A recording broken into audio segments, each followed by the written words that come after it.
بسم الله الرحمن الرحیم. نن د کاناډا د 100,000 ویزو په هکله باندې غږیږو. البته په شروع کې باید یاداوري وکم چې دا 100,000 ویزې د مهاجرینو لپاره دي. دا نه ویزیټر ویزا دي، نه د سټوډنټ ویزې دي او نه نورې موقتې ویزې دي. دا د مهاجرینو لپاره 100,000 سپاتس یا 100,000 ځایونه په نظر کې نیول شوي چې دا کال د هغه 80,000 مهاجرینو په جمله کې چې هر کال کاناډا مني یا د 2021م کال لپاره په پلان کې نیول شوي دي، د هغې د جملې څخه 100,000 افغانان په دې برخه کې راولي. نو دا 100,000 ویزې هغه 100,000 ریسیټلمنټ سپاتس دي چې کاناډا د دې کال لپاره د مهاجرینو لپاره په نظر کې نیولي دي. لومړی کټګوري کې هغه کسان شامل دي چې د کاناډا د دولت سره په افغانستان کې کار کړی وي. په دې کې دوه ډوله خلک الیجیبل دي. یو هغه دي چې د ترجمانانو د کاناډا د فوج سره په افغانستان کې. دویم هغه کټګوري خلک دي چې د کاناډا په سفارت کې په افغانستان کې کار کوي. دوی کولی شي چې خپل معلومات دغه ایمیل ادرس ته واستوي.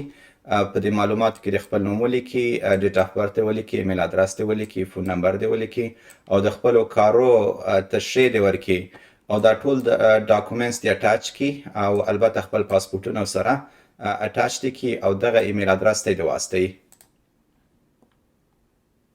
د دې 100,000 کسانو د جملې څخه دویمه کټګوري هغه خلک دي څوک چې د افغانستان څخه بیرون اوسي، د کاناډا د دولت سره کار نه دی کړی، ولې په دغه کټګوري کې راځي لکه یا د ښځو رهبرانې وي او یا د حقوق بشر مدافعین یا اډوکیټس وي، ژورنالیستان وي یا هغه ژورنالیستان وي چې د کاناډایي ژورنالیستانو سره همکاري کړې وي، او ریلیجیس ماینارټیز یا مذهبي اقلیتونه وي، LGBTI وي او د دوی فامیلي اعضا وي. نو دغه کسان په دا دویمه کټګوري کې کولی شي چې کاناډا ته د افغانستان د بهر څخه مهاجر شي.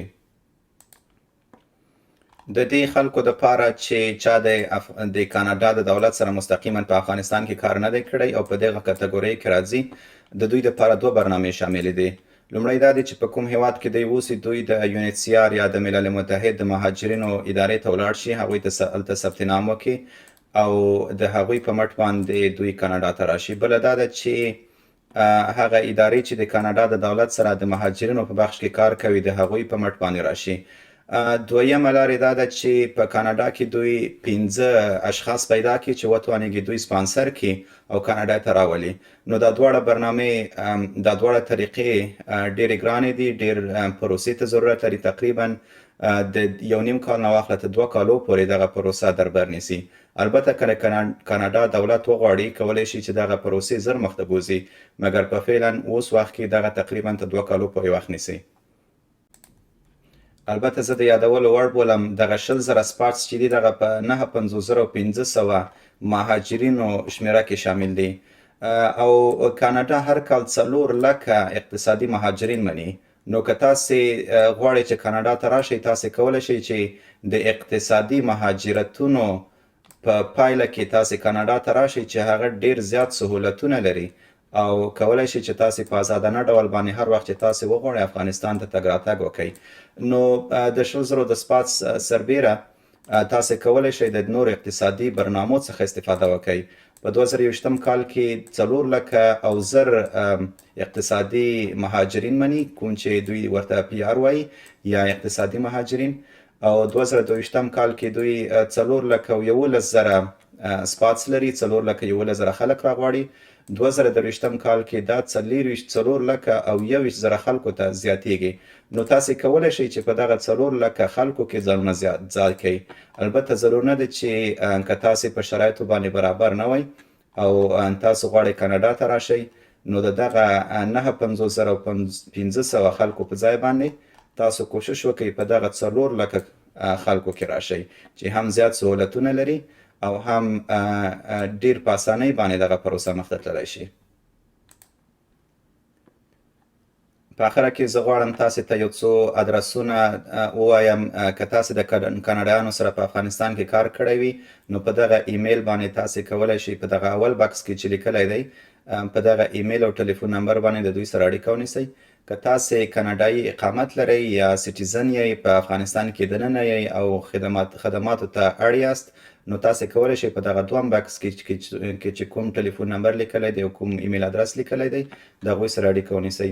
که تاسې د افغانستان څخه بهر اوسئ او غواړئ چې کاناډا ته مهاجر شئ، نو تاسې دغه دریم بکس کې چې کوم ایمیل ادرس لیکلی او ټلیفون لیکلی هغې سره اړیکه ونیسئ.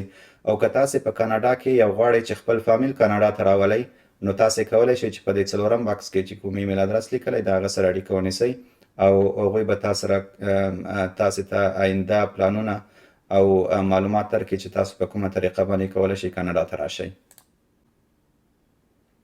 تاسې هر وخت کولی شئ چې unlockimmigration.ca ته ولاړ شئ او په مختلفو برنامو کې زما سره اړیکه ونیسئ.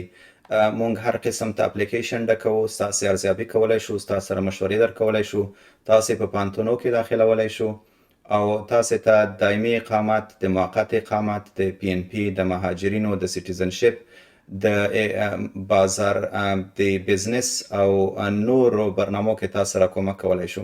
تاسې هر وخت کولی شئ زما ویب سایټ ته ولاړ شئ، خپل معلومات ورکئ او زه به تاسو سره که تاسې د کومې برنامې لاندې راتللی شوئ، زه به ستاسو سره دوباره اړیکه ونیسم او تاسې ته به مشورې درکم.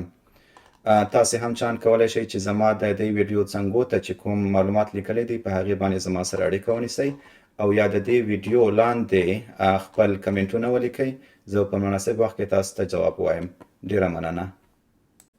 په اخره کې مو د یاده ونوځي چې زما یوټیوب چینل ته ولاړ شئ unlock immigration ته.